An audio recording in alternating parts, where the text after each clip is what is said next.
Jika dikatakan bahwa Nabi Muhammad SAW adalah nabi terakhir yang ditunggu-tunggu umat Yahudi dan Kristen, pasti banyak dari kita umat Islam akan setuju. Karena di Al-Quran sendiri memang ada ayat-ayat yang mengatakan kalau kedatangan Nabi Muhammad SAW sebenarnya sudah diberitakan dalam kitab-kitab pendahulunya seperti Injil dan Taurat.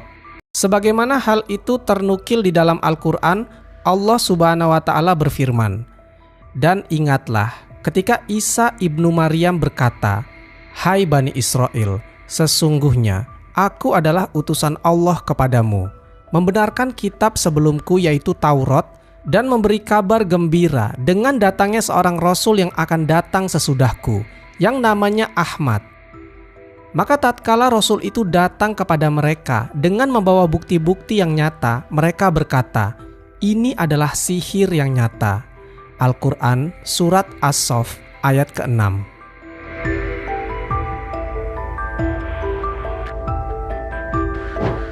Injil juga mengatakan hal yang sama tentang kedatangan Nabi terakhir di akhir zaman. Namun hanya ditemukan di Injil kuno yang diyakini berusia lebih dari 1500 tahun. Sebagian orang memprediksi Injil tersebut adalah Injil Barnabas. Ada beberapa kali disebutkan nama Nabi Muhammad SAW dalam Injil tersebut. Salah satunya di bab ke-44 yang mengatakan, Barnabas berkata, "Pada bab ini, Yesus atau Nabi Isa menyebut nama Nabi Muhammad.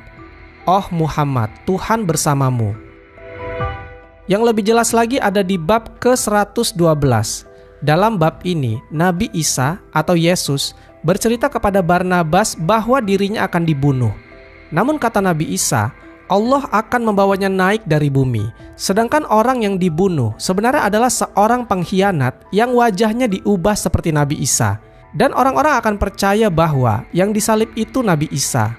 Tetapi Muhammad akan datang, Rasul Allah yang suci. Dari semua kitab terdahulu memang telah menyebutkan tentang kedatangan Nabi Muhammad SAW. Tapi bagaimana ceritanya jika kabar kedatangan Nabi Muhammad SAW ternyata tertulis juga di kitab umat Hindu? Pertanyaan ini pasti mengejutkan bagi kebanyakan umat Islam maupun Hindu. Bahkan mungkin sebagian umat di luar dari kedua agama itu. Bagaimana tidak, syariat dari kedua agama itu, Islam dan Hindu, sangat jauh berbeda. Dan kenyataannya, berita tentang kedatangan Nabi Muhammad SAW tidak saja diberitakan dalam kitab Injil dan Taurat. Bahkan ramalan atau berita kedatangan Nabi Muhammad SAW juga terdapat dalam kitab suci umat Hindu, yaitu kitab Weda. Maka benarkah? Mari kita bahas di video ini. Agama Hindu termasuk agama tua di dunia. Meski tidak ada kejelasan kapan lahirnya, namun dalam sejarah dikenal ada 3 periodisasi. Yang pertama, perkembangan agama Hindu di India pada zaman Weda, tahun 6000 sampai 2000 sebelum Masehi. Kedua, perkembangan zaman Brahmana, tahun 2000 sampai 1500 sebelum Masehi. Ketiga, zaman Upanishad, tahun 1500 sampai 500 sebelum Masehi. Jadi diperkirakan Hinduisme ini telah ada kira-kira 6500 tahun sebelum kedatangan Islam. Pundit Ved Prakash, profesor bahasa dari Allahabad University di India, yang juga menjadi pendeta besar kaum Brahmana, dalam salah satu bukunya yang berjudul Kalki Avatar atau Avatar yang baru diterbitkan, memuat sebuah pernyataan yang sangat mengagetkan bagi kalangan intelektual Hindu. Sang profesor secara terbuka dan dengan alasan-alasan ilmiah mengajak para penganut Hindu untuk segera memeluk agama Islam dan sekaligus mengimani risalah yang dibawa oleh Rasulullah SAW. Karena menurutnya, sebenarnya Muhammad Rasulullah SAW adalah sosok yang dinanti-nantikan sebagai sosok pembaharu spiritual. Profesor Pundit Ved Prakash atau si penulis buku yang masih berstatus pendeta besar kaum Brahmana dan ahli bahasa Sanskerta itu mengatakan bahwa ia telah menyerahkan hasil kajiannya kepada 8 pendeta besar kaum Hindu dan mereka semua menyetujui kesimpulan dan ajakan yang telah dinyatakan di dalam buku. Semua kriteria yang disebutkan dalam buku suci kaum Hindu atau Weda tentang ciri-ciri Kalki Avatar sama persis dengan ciri-ciri yang dimiliki oleh Rasulullah SAW yang lahir di Mekah. Profesor Parkash menguatkan pernyataan itu dengan mengutip beberapa hal dari kitab Weda, kitab suci agama Hindu. Menurutnya, dalam kitab Weda, sosok Kalki Avatar akan menjadi pembawa risalah terakhir atau Prophet of Bhagwan untuk menuntun seluruh dunia. Itu hanya terjadi dalam kasus Nabi Muhammad SAW.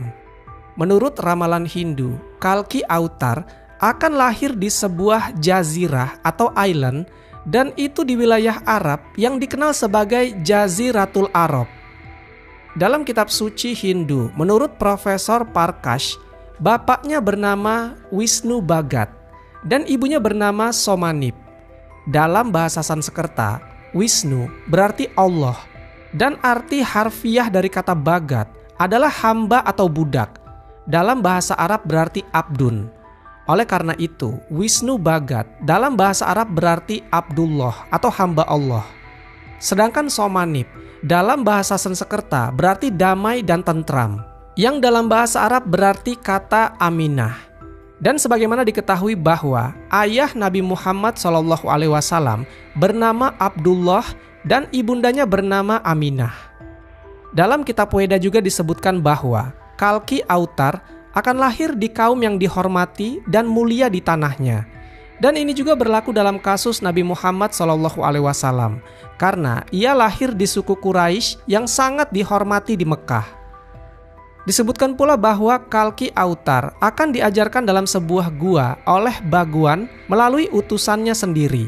Hal itu mengingatkan kisah Nabi Muhammad SAW dalam Gua Hiro saat didatangi oleh malaikat Jibril dan mengajarkannya tentang wahyu Islam pertama kali. Tertulis dalam buku-buku Hindu bahwa Bhagwan akan memberikan Kalki Avatar dengan kuda tercepat, dan dengan bantuan kuda itu, dia akan naik di seluruh dunia dan 7 langit. Ini isyarat tentang Buraq dalam peristiwa Isra Mi'raj Nabi Muhammad SAW. Selain itu, ditulis pula bahwa Kalki Avatar akan diperkuat dan dibantu oleh Bhagwan. Dalam kasus Nabi Muhammad SAW, beliau dibantu dan diperkuat oleh Allah Subhanahu wa Ta'ala melalui malaikat-malaikatnya dalam perang Badar. Agama Hindu sendiri memiliki 3 kitab suci besar, yaitu Vedas atau Weda, Upanishad, dan Puranas. Beberapa di antaranya disebutkan berasal dari sekitar 4.000 tahun yang lalu. Kemudian dari seluruh kitab suci tersebut, kitab Weda adalah kitab yang paling suci. Dan yang paling menarik, nama Nabi Muhammad SAW beberapa kali disebutkan dalam kitab agama Hindu tersebut. Dalam hal ini kitab Hindu mengakui akan kedatangan Nabi Muhammad SAW.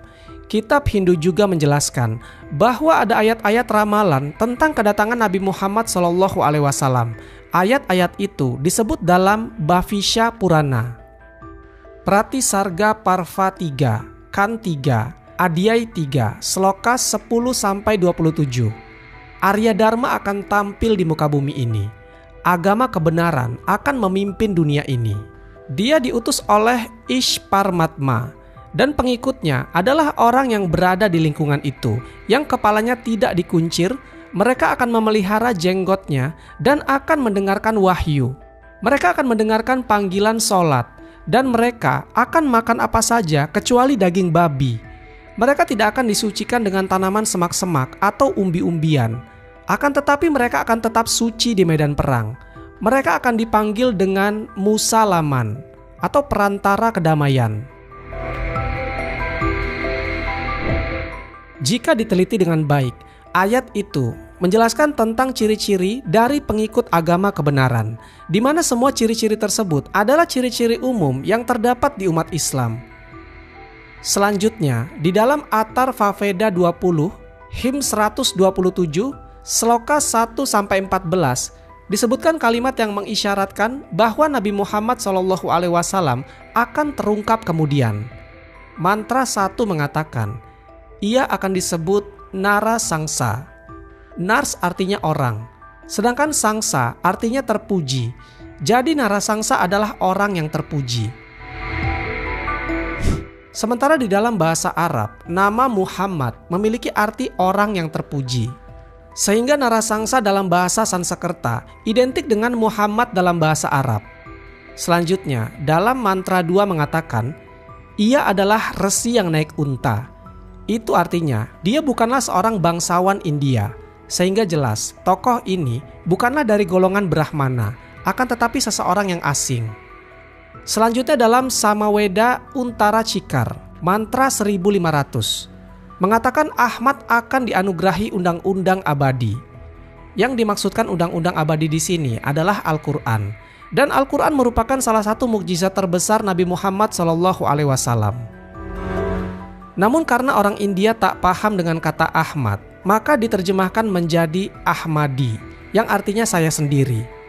Jadi mantra tersebut diartikan menjadi saya sendiri yang dianugerahi undang-undang abadi. Padahal seharusnya Muhammad sendiri yang dianugerahi undang-undang abadi. Di sisi lain, nama Nabi Muhammad SAW diramalkan dengan nama Ahmad pada banyak bagian di kitab Weda. Bahkan tak kurang dari 16 tempat berbeda dalam kitab Weda.